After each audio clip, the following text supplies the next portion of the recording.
Bab 220, 200.000 poin atribut, ingin tidur dengan tuan suami. Setelah mengucapkan selamat tinggal dan pergi, Gu Changge memandang dua binatang iblis di depan aula yang sudah terkendali dan tidak bisa bergerak. Sambil mengangkat tangannya, dia memanggil Menara Xuan Huangnya. Dengan gerakan santai, Menara Xuan Huang berubah menjadi aliran cahaya keemasan, menembus gelabela kedua binatang iblis. Darah mengalir keluar seperti benang sutra merah dan diserap oleh Menara Xuan Huang untuk memelihara dirinya sendiri. Tuan rumah telah membunuh binatang iblis alam pemurnian kekosongan, hadiah, 10.000 poin atribut. Tuan rumah telah membunuh binatang iblis alam tak terbatas, hadiah, 100.000 poin atribut. Total poin atribut yang diperoleh, 110.000. Poin atribut host yang tersisa, 140.000.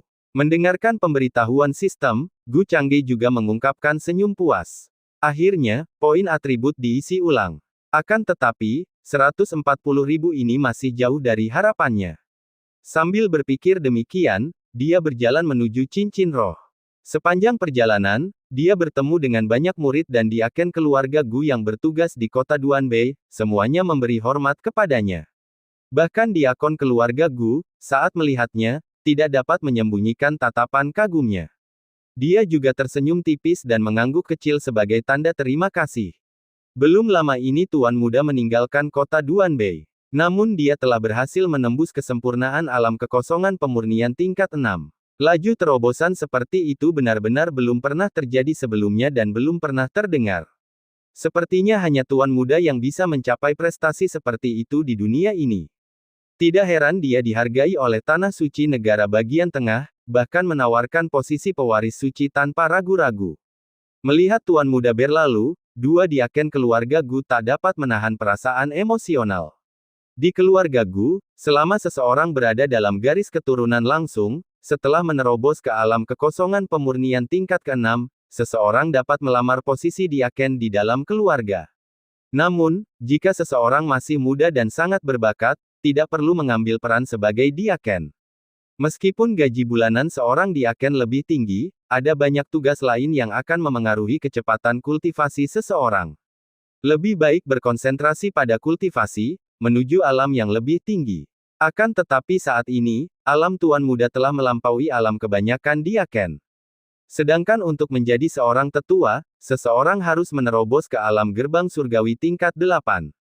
Lebih jauh lagi, alam pemusnahan tingkat ke-9, keluarga Gu tidak menyiapkan posisi khusus untuk tetua tertinggi, karena begitu seseorang mencapai tingkat ke-9, kemungkinan mereka akan pergi ke negara bagian pusat untuk menorehkan prestasi. Hasilnya biasanya 1 dari 2, mereka binasa selama petualangan mereka di negara bagian tengah, atau mereka berhasil dalam kultivasi mereka dan kembali ke keluarga Gu di domain utara, menjadi leluhur keluarga tersebut. Jadi sebenarnya tidak perlu secara khusus menetapkan posisi penatua tertinggi untuk alam pemusnahan tingkat ke-9. Jika saja aku memiliki setengah dari bakat Tuan Muda, betapa hebatnya itu.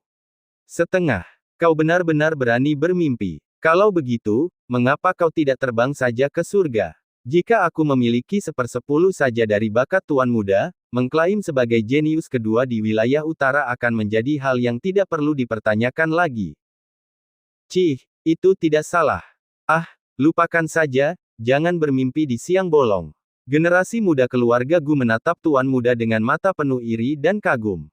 Belum lama ini, ketika Tuan Muda baru saja tiba di kota Duanbei, mereka bermaksud memberikan Tuan Muda waktu yang sulit untuk menguji nyalinya. Saat itu, Tuan Muda hanya berada di alam Laut Qi, namun dia mampu membuat mereka tunduk. Dan sekarang, Tuan Muda telah mencapai kesempurnaan alam pemurnian kekosongan tingkat ke-6, dan mungkin hanya selangkah lagi untuk menerobos ke alam tak terbatas tingkat ke-7. Memang, dia jauh lebih maju dari mereka. Tidak lama kemudian Gu Changge tiba di dekat cincin roh. Ada beberapa kuda roh di dalam cincin roh, namun Gu Changge sama sekali tidak tertarik pada kuda roh tingkat 3 dan bahkan tingkat 4 ini. Sebelumnya, jika bepergian, menggunakan spirit steed dapat diterima. Itu bisa menghemat banyak tenaga dan kecepatannya tidak lambat. Akan tetapi sekarang, baginya, kuda roh tampak tidak lagi diperlukan. Kecepatannya jauh lebih lambat dibandingkan terbang sendiri. Pandangannya beralih ke samping, di mana terdapat 6 sangkar besi, terukir dengan rune larangan, dan binatang iblis di dalamnya berada dalam keadaan tidak aktif tanpa jejak pergerakan.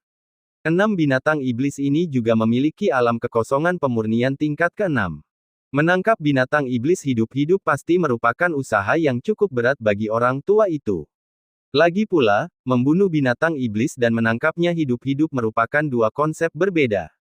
Sekalipun dikalahkan, sebagian besar binatang buas itu tidak akan menyerah untuk ditangkap hidup-hidup, dan lebih memilih bertarung sampai mati.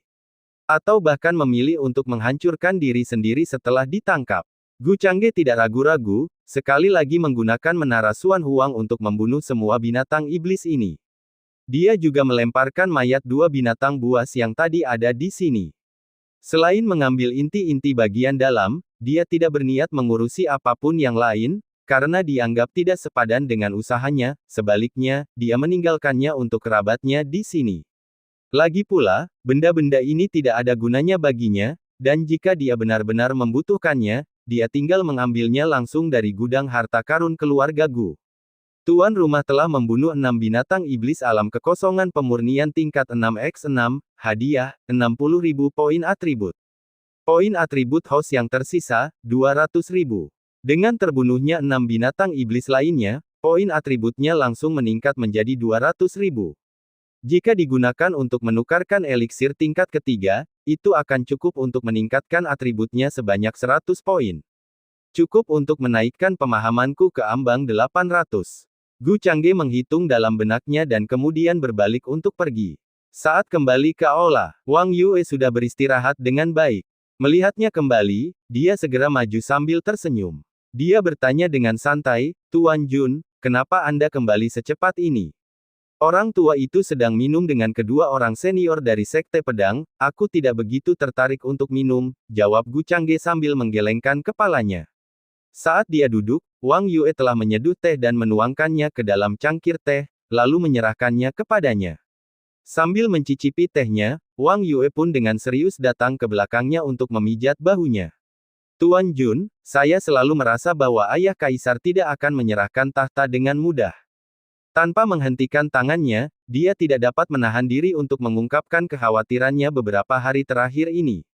Mengingat pemahamannya tentang ayahnya, sang kaisar, yang telah menghabiskan seluruh hidupnya berjuang untuk menguasai wilayah utara, bagaimana dia bisa menerima nasibnya begitu tergesa-gesa?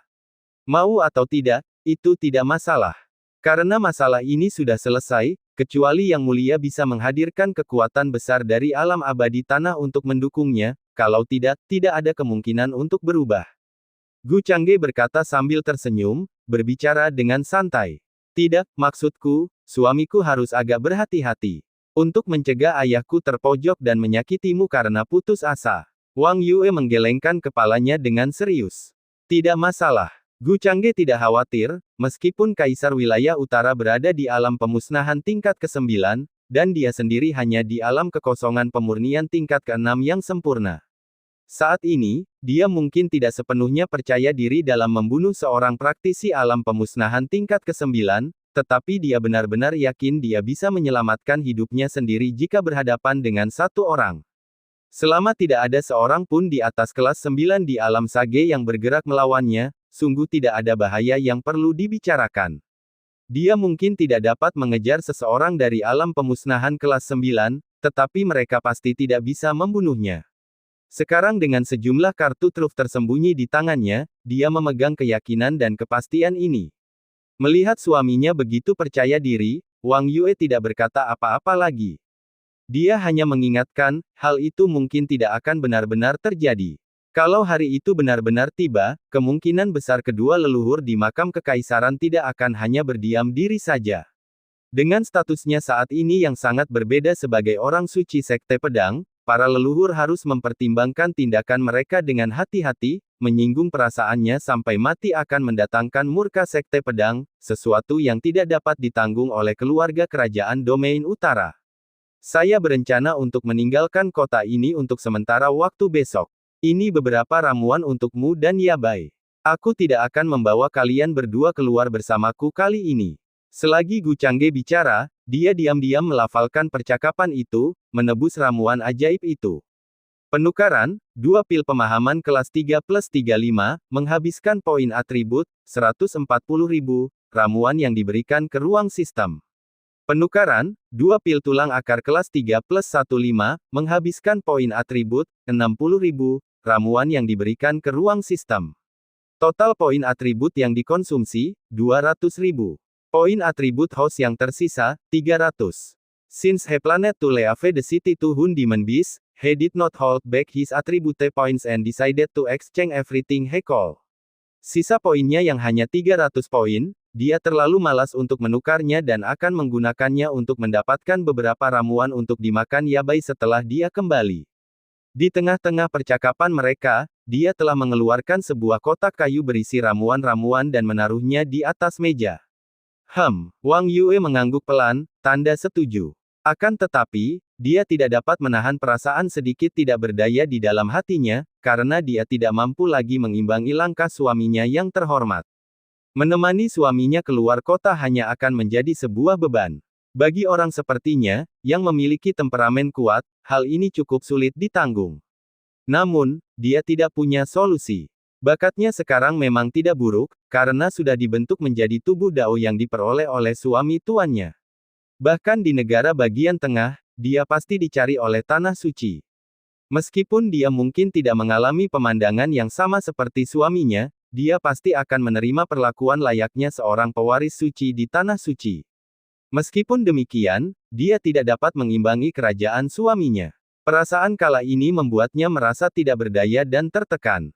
Mengapa istriku terlihat sangat tidak bahagia? Gu Changge memperhatikan ekspresinya dan tidak bisa menahan diri untuk bertanya. Hanya saja tiba-tiba aku merasa tidak berguna. Wang Yue mengerutkan bibirnya, tatapannya rumit saat dia berbicara. Di usiamu, istriku telah mencapai kesempurnaan di alam reruntuhan, yang juga mengagumkan di negara bagian tengah.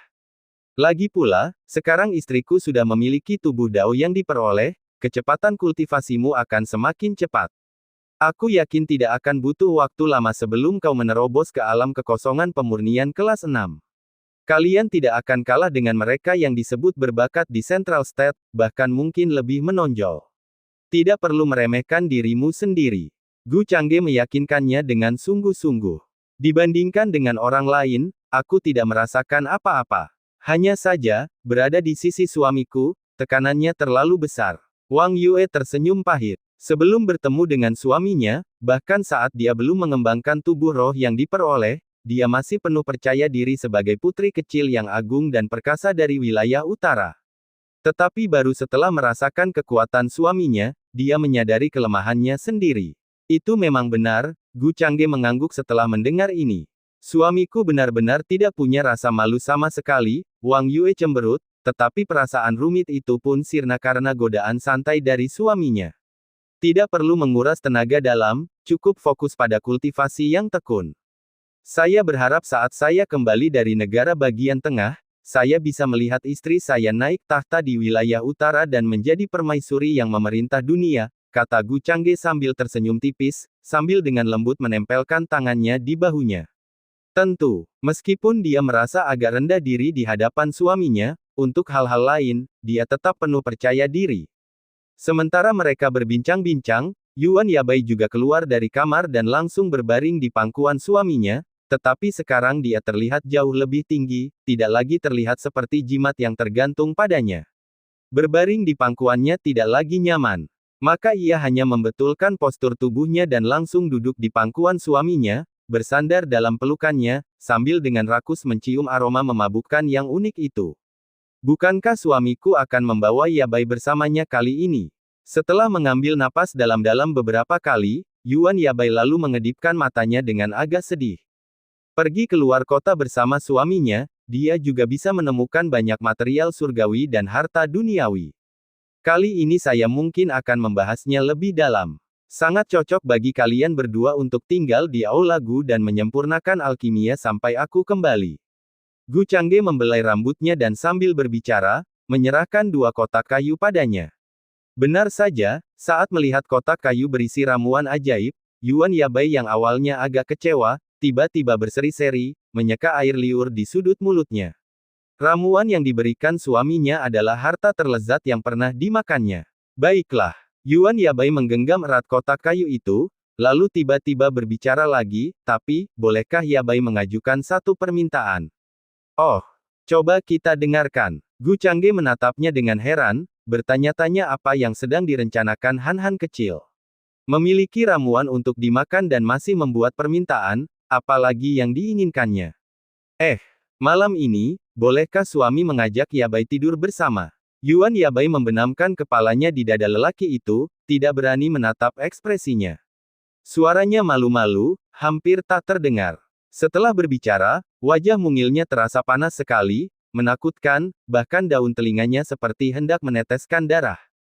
Mendengar permintaan ini, Gu Changge tercengang.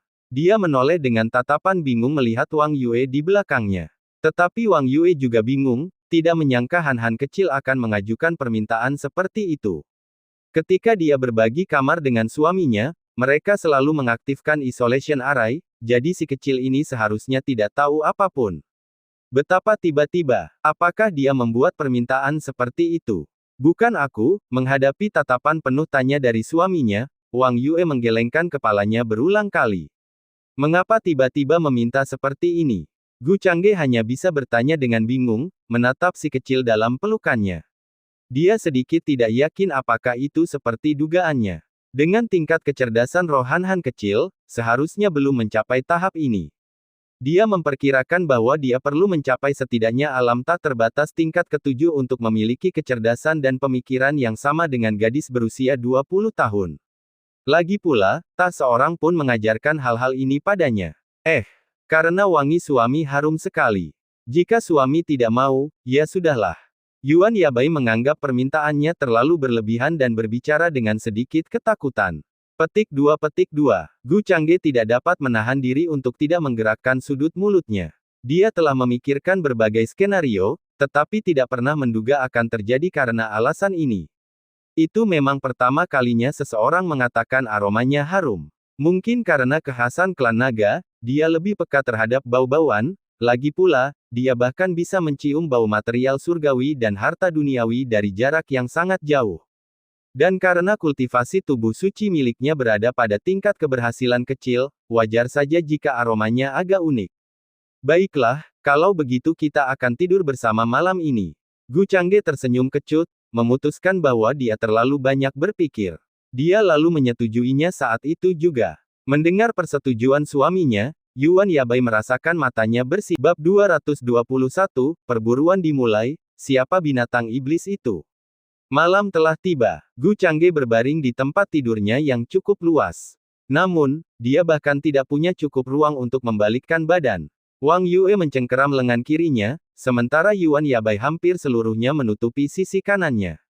Keduanya tidur nyenyak, tetapi dia menderita karena cobaan itu. Baru pada dini hari dia dengan hati-hati menarik lengannya dan dengan lembut menurunkan Yuan Yabai. Kemudian, dia berjinjit untuk mengambil pakaiannya dan meninggalkan ruangan. Wang Yue memang memperhatikan ketika suaminya pergi, meski dia tidak mempermasalahkannya. Adapun Yuan Yabai, dia telah meminum 2 ramuan yang diberikan suaminya sebelum tidur, dan kehadiran napas suaminya membuat dia tidur sangat nyenyak. Bahkan saat Gu Changge pergi, dia tidak terbangun. Sesekali ia tertawa konyol, sehingga Wang Yue mencubit wajah kecilnya. Ketika Gu Changge melangkah keluar dari aula besar, dia mendapati 2 tetua dari Sekte Pedang yang tampaknya telah menunggu beberapa waktu. Bukankah Penatua Sue datang? Gu Changge agak bingung, dia tidak melihat Penatua Sue, yang biasanya cukup proaktif. Rekan Daois Sue sedang menikmati minuman bersama rekan Daois Gu. Jika Tuan Muda menginginkannya, Sage Zhao bisa memanggilnya. Orang bijak Zhao terkekeh dan berkata sambil lalu. Tidak perlu. 2 orang senior sudah cukup. Gu Changge melambaikan tangannya dengan acuh tak acuh, ketidakpastian hutan binatang iblis di luar kota Duanbei diakui, tetapi meski sendirian, dia sekarang merasa percaya diri untuk menjelajah ke tanah tanpa tuan untuk memburu binatang iblis. Apalagi ditemani oleh 2 orang resi yang mampu menjaganya. Itu pasti sepenuhnya aman. Karena persiapannya sudah selesai, ketiganya tak ragu lagi berkata-kata. Perjalanan ini, bagaimanapun juga, adalah untuk tujuan memburu binatang iblis, dan Sage Zhao tidak membuat kapal terbang. Mereka mengikuti tepat di belakang tuan muda itu, dengan santai meninggalkan kota itu. Banyak kultivator di kota itu memberikan pandangan berbeda pada Tuan Muda Gu ketika mereka melihatnya lagi. Saat pertama kali tiba di kota Duanbei, dia hanya berada di alam laut Qi. Tetapi sekarang, dalam waktu kurang dari setahun, dia telah menjadi seorang kultivator agung alam pemurnian Void tingkat 6 pada tingkat kesempurnaan. Statusnya pun mengalami transformasi, dianugerahi posisi sebagai orang suci Sekte Pedang. Di kota Duanbei, banyak kultivator hanya bisa iri padanya. Terutama para murid tetap Sekte Dingin Surgawi, yang menciut leher mereka saat melihat Tuan Muda Gu. Sebelumnya, ada sedikit kejadian tidak menyenangkan yang terjadi di luar gerbang Sekte Dingin Surgawi. Untungnya, mengingat hubungan Sang Suci dengan Tuan Muda Gu, dia tidak akan melibatkan pengikut Sekte Dingin Surgawi. Faktanya, bahkan tanpa hubungan ini, Gu Changge tidak akan menganggap remeh hal sepele seperti itu. Tak lama kemudian, ketiga pria itu telah meninggalkan kota itu. Kedua orang bijak itu hanya menyembunyikan kehadiran mereka di awan tinggi. Mereka bisa merasakan bahwa di antara mereka ada seorang kultivator alam manusia sejati sempurna dari keluarga Gu. Namun, Gu Changge tidak melambat dan langsung menuju ke kedalaman hutan binatang iblis. Kali ini, dia tidak datang ke sini untuk memburu binatang iblis tingkat rendah, dia berencana untuk menyelam sedikitnya 10.000 mil ke dalam, mencari binatang iblis alam tak terbatas tingkat 7 untuk diburu, dan yang terbaik dari semuanya, bertemu dengan iblis besar alam gerbang surgawi tingkat 8. Satu setan besar alam gerbang surgawi kelas 8 bernilai 1 juta poin atribut penuh. Untuk kelas 9, iblis yang berubah wujud senilai 10 juta poin atribut adalah sesuatu yang hanya bisa ia temukan secara kebetulan, bukan sesuatu yang mudah untuk ditemui. Biasanya, iblis yang bertransformasi tingkat 9 tinggal jauh di dalam tanah tanpa penguasaan, dan hanya muncul selama gelombang binatang buas. Jika saja ada gelombang binatang buas, berapa banyak poin atribut yang akan saya peroleh? Gu Changge bergumam sendiri sepanjang jalan. Bagi yang lain, gelombang pasang surut melambangkan bencana dan bahaya. Namun baginya, itu berarti persediaan poin atribut yang tidak ada habisnya. Sebelumnya, seseorang dari Sekte Kenaikan Abadi telah dengan sengaja memicu gelombang binatang buas, dia berpikir bahwa di masa mendatang, dia juga mungkin akan mencoba hal serupa. Akan tetapi, ia harus menunggu hingga alamnya lebih tinggi lagi, setidaknya hingga ia yakin dapat menekan iblis yang bertransformasi tingkat 9, sebelum melaksanakan usaha tersebut. Lagi pula, dia tidak bisa, hanya demi mendapatkan poin atribut, menjerumuskan semua kultivator kota Duanbei ke dalam bahaya. Bukan hanya karena keluarga Gu memiliki banyak anggota klan yang ditempatkan di kota itu. Dia tidak berniat menyembunyikan kehadirannya, bergerak melintasi langit di atas hutan binatang iblis bagaikan bintang jatuh. Binatang-binatang iblis yang berada di bawah alam reruntuhan kelas 5 itu, dia bahkan tidak peduli untuk meliriknya. Tak lama kemudian, ia telah menembus lebih dari 5.000 mil ke tanah tanpa tuan. Dengan indera keilahiannya yang digunakan, dia sudah dapat mendeteksi lokasi beberapa binatang iblis alam kekosongan pemurnian kelas 6. Tanpa menunda, dia langsung menuju ke salah satu dari mereka. Beberapa saat kemudian, seekor binatang iblis dari alam kekosongan pemurnian yang menyerupai serigala raksasa dengan tinggi lebih dari 10 depa muncul dalam pandangannya. Mengaum, merasakan kehadiran manusia, binatang iblis alam kekosongan pemurnian tiba-tiba melompat dan menghancurkan batu-batu di bawah kakinya. Cek, melihat hal ini, Gu Changge tetap tenang. Dia menghadapi ancaman yang datang dengan pukulan. Tinjunya dikelilingi oleh Xuan Huangqi. Pemandangan ini, di mata binatang iblis, tampak mengejutkan dan agak mengejek. Bagi dirinya sendiri, seorang iblis besar alam kekosongan pemurnian kelas 6 yang tangguh, bahkan pukulan pun tak berarti apa-apa. Namun saat binatang iblis itu menyerang ke depan, sebuah pukulan mendarat tepat di tengkoraknya. Dengan tubuh suci miliknya di tahap sukses kecil dan tulang akarnya, kondisi fisiknya jauh lebih unggul dibandingkan dengan para kultivator lain di alam yang sama, apalagi kekuatannya dibandingkan dengan binatang iblis. Dengan Xuan Huangqi yang menyelimuti, tabrakan itu terjadi dalam sekejap. Binatang iblis itu merasakan seolah-olah sebuah gunung telah menimpanya, mengeluarkan lolongan memilukan saat ia langsung terbanting ke tanah, menciptakan kawah yang besar. Pada saat itu, binatang iblis itu tergeletak di lubang yang dalam, matanya jelas terlihat bingung. Ia bahkan bertanya-tanya apakah ia telah salah, karena seorang manusia baru saja menghancurkan tengkoraknya dengan tinjunya. Pada saat ini, satu-satunya pikiran dalam benaknya adalah melarikan diri. Melarikan diri sejauh mungkin. Bahkan meragukan apakah lawannya adalah Raja Iblis yang bertransformasi. Bagaimana mungkin manusia bisa begitu menakutkan hanya dengan mengandalkan tubuhnya sendiri? Namun saat ia hendak melarikan diri, ia merasakan cahaya keemasan tiba-tiba menyambar di depan matanya. Lalu, ia kehilangan kesadaran sepenuhnya. Gu Changge sedikit mengangkat tangannya, dan menara Xuan Huang, dengan garis darah, berputar terus-menerus di telapak tangannya. Tuan rumah telah membunuh binatang iblis alam pemurnian Void, hadiah, 10.000 poin atribut. Mendengarkan perintah poin atribut yang dikreditkan dalam benaknya, Gu Changge tidak menunda. Dengan sebuah pikiran, ia segera menyimpan mayat binatang iblis itu di dalam interior spasial menara Xuan Huang. Sosoknya telah bergerak ke arah binatang iblis alam pemurnian kekosongan kedua yang terdeteksi oleh indera keilahiannya. Setelah mendekat, dia mendapati bahwa binatang iblis itu sebenarnya adalah seekor ular piton raksasa. Namun kulitnya ditutupi sisik sekeras logam dan tampaknya sangat beracun. Namun, di mata Gu Changge, itu bukan apa-apa, itu hanya sekadar 10.000 poin atribut. Kali ini, ia hanya memanfaatkan reaksi ular piton yang tertunda dan menginjak keras titik vitalnya. Dengan peningkatan Xuan Huang Qi, hentakannya merusak titik vital ular piton raksasa. Seteguk darah ular menyembur keluar dengan deras. Melihat ini, pikir Gu Changge, dan menara Xuan Huang langsung masuk melalui mulutnya, langsung menghancurkan organ dalamnya hingga mati. Secara umum, saat berhadapan dengan binatang iblis dari alam yang sama, klan manusia berada pada posisi yang kurang menguntungkan kecuali mereka memiliki keahlian ilahi tingkat tinggi dan penguasaan yang tinggi, yang dapat menguntungkan mereka dalam pertempuran melawan binatang iblis dari alam yang sama. Tetapi bagi Gu Changge, membunuh binatang iblis yang satu alam dengan yang lain tidak ada bedanya dengan membunuh anak ayam.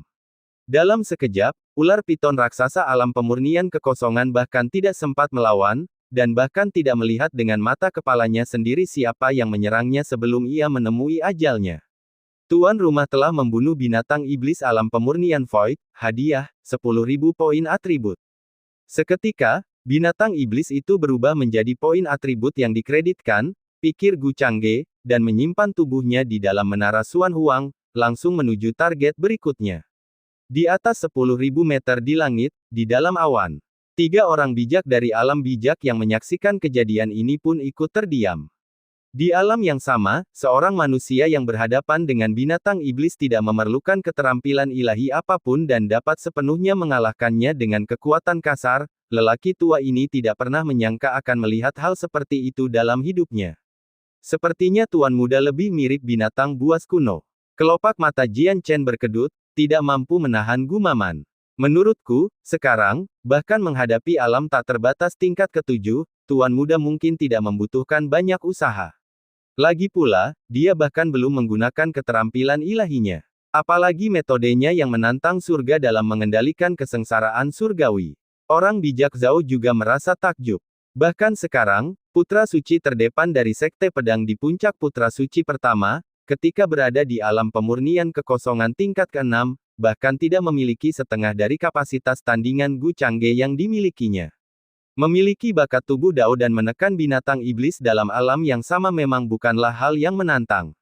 Masalahnya adalah, Gu Changge telah langsung menekannya dengan kekuatan kasar, bahkan tanpa menggunakan keterampilan ilahi apapun.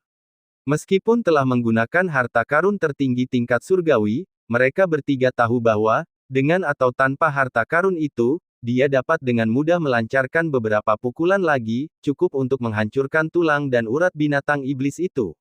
Untuk sesaat, mereka tidak dapat mengetahui siapa sebenarnya binatang iblis itu. Hehe, generasi muda keluarga Guku memang seharusnya seperti ini. Gu Haitang mengelus jenggotnya dan tertawa kecil, wajahnya penuh kebanggaan. Tetapi mendengar ini, kedua tetua dari sekte pedang hanya bisa menahan tawa dan terdiam. Apa maksudmu, harus seperti ini? Bisakah Anda menemukan orang kedua seperti dia? Sekalipun itu leluhur keluarga Gu, ketika dia berada di alam kekosongan pemurnian tingkat 6, apakah dia memiliki 1/10 dari kekuatan tuan muda? Namun karena status mereka, keduanya hanya bisa menunjukkan rasa hormat dan membungkuk sambil tersenyum. Hanya dalam waktu setengah hari, Gu Changge telah membunuh tidak kurang dari 6 binatang iblis alam pemurnian kekosongan. Tetapi binatang iblis di atas kelas 5 telah mengembangkan kecerdasan roh yang signifikan dan memiliki kesadaran teritorial. Di alam kekosongan pemurnian kelas 6, dia hanya bisa menemukan sedikit yang ada dalam jangkauan indera keilahiannya. Gu Changge telah mendapatkan 60.000 poin atribut penuh dalam waktu kurang dari setengah hari dan penuh semangat. Dia lalu langsung masuk lebih dalam ke area itu. Ketika mereka sampai 8.000 li di luar kota Duanbei, tampaknya jumlah binatang iblis berkurang. Namun, masih banyak binatang iblis yang tidak memiliki kecerdasan roh. Sebagai iblis agung, dia tidak peduli dengan binatang-binatang yang lebih rendah ini dan tidak merasa terancam, jadi tentu saja, dia tidak mengusir mereka. Hingga larut malam, Gu Changge akhirnya menemukan setan besar alam tak terbatas tingkat ketujuh yang pertama. Meskipun binatang iblis ini berada di alam yang lebih tinggi darinya, dia tidak ragu-ragu dan langsung mengunci aura makhluk itu dengan indera ilahinya. Dalam beberapa kilatan, dia muncul di luar sebuah gua. Merasakan aura alam tak terbatas tingkat ketujuh yang terpancar dari gua, Gu Changge tak dapat menahan diri untuk bergegas masuk. Setelah melewati ribuan meter lorong berbatu, pemandangan di depannya tiba-tiba terbuka. Dia menoleh ke sekelilingnya, namun tidak menemukan jejak binatang iblis. Tiba-tiba, helaian sutra laba-laba muncul dari segala arah. Sutra laba-laba ini sangat kuat sehingga bahkan harta sihir kelas gelap biasa tidak dapat memotongnya dalam waktu singkat. Selain itu, sutra itu luar biasa halus dan tajam. Dalam sekejap, itu menjerat Gu Changge. Seekor raja laba-laba bermata enam turun dari atas gua, menggigit mangsanya yang datang dengan mudah. Mulut raja laba-laba yang menganga menelan kepala Gu Changge. Tetapi dia tetap diam saja, seolah membeku karena terkejut, tidak melakukan gerakan apapun. Bagi raja laba-laba, hal ini tidaklah mencurigakan, lagi pula, ia hanya seorang kultivator klan manusia kelas 6 yang kecil, dan ia dapat menggigit kepalanya hingga putus hanya dengan satu gigitan. Namun, saat menggigitnya, ia merasa ada sesuatu yang tidak beres. Tidak seperti perasaan biasanya. Meskipun menggigit, tetapi ia merasakan aura yang merusak menyebar ke seluruh tubuhnya melalui mulutnya. Sesaat, seluruh tubuhnya bergetar tak terkendali. Kemudian ia melihat kultivator klan manusia kelas 6 yang telah dibungkus dalam sutra. Hanya badannya yang tersisa, tapi di mana kepalanya? Tidak, itu tidak mungkin benar. Di lehernya, tidak ada darah. Itu bahkan tidak tampak seperti luka. Lalu, di bawah tatapan bingung sang raja laba-laba, sebuah kepala yang terbuat dari petir, yang belum pernah dilihatnya sebelumnya, terbentuk dari tubuhnya. Sungguh perasaan yang aneh. Gu Changge menggerakkan lehernya sedikit. Baru saja, dia sengaja menguji kemampuan transformasi roh yang diperolehnya dari mencapai keberhasilan kecil di tubuh suci. Saat Raja Laba-Laba menggigitnya, ia telah mengubah seluruh tubuhnya menjadi roh, tidak merasakan sakit. Bahkan ketika roh itu menelannya, ia tetap memiliki hubungan tertentu dengan kekuatan kesengsaraan surgawi, yang memungkinkannya mengendalikan kekuatan itu untuk mengamuk di dalam Raja Laba-Laba. Dia hanya membutuhkan sedikit energi spiritual untuk meregenerasi kepalanya yang hilang. Namun perasaan ini anehnya meresahkan, dia memutuskan bahwa yang terbaik adalah menggunakannya dengan hati-hati di masa mendatang. Meskipun tidak merasakan sakit, kehilangan kepalanya secara tiba-tiba membuatnya kehilangan penglihatannya, dan meskipun indera keilahiannya tidak terpengaruh, tetap saja hal itu terasa sangat aneh. Saat kekuatan kesengsaraan surgawi melonjak masuk, Raja Laba-Laba jatuh dari sutra ke tanah, menimbulkan debu. Sementara itu, Gu Changge, di bawah tatapan makhluk itu yang ketakutan, melangkah maju, sutra laba-laba meluncur di sekujur tubuhnya tanpa menimbulkan gangguan apapun, menembusnya. Bahkan pakaiannya pun terpengaruh oleh transformasinya. Hanya dengan satu langkah, dia langsung keluar dari sutra yang mengikatnya. Dan secara harfiah melalui itu, helaian sutra yang menghalangi tetap ada seolah-olah menjebak embusan udara. 100.000. Gu Changge bergumam sambil menjentikkan jarinya, yang mana meledakkan kekuatan kesengsaraan surgawi dalam Raja Laba-Laba. Karena kesengsaraan surgawi secara inheren sangat menekan binatang iblis, ledakan seperti petir kesengsaraan meledak di dalam Raja Laba-Laba. Organ-organnya segera kehilangan sebagian besar vitalitasnya. Cukup tangguh. Melihatnya belum benar-benar mati, Gu Changge dengan santai menekannya dengan ujung jarinya, dan menara Xuan Huang langsung menekannya dari atas. Sudah terluka parah oleh ledakan internal petir kesengsaraan, Raja Laba-Laba tidak punya tenaga lagi untuk menahan serangan dari harta karun tertinggi tingkat surgawi. Tuan rumah telah membunuh binatang iblis alam tak terbatas tingkat ke-7, hadiah, 100.000 poin atribut. Mendengar pemberitahuan poin atribut, Gu Changge menunjukkan senyum puas, membawa mayat Raja Laba-Laba ke Menara Xuan Huang, dan mulai mencari target berikutnya. Dia tidak akan meninggalkan hutan binatang iblis kali ini tanpa memperoleh beberapa juta poin atribut.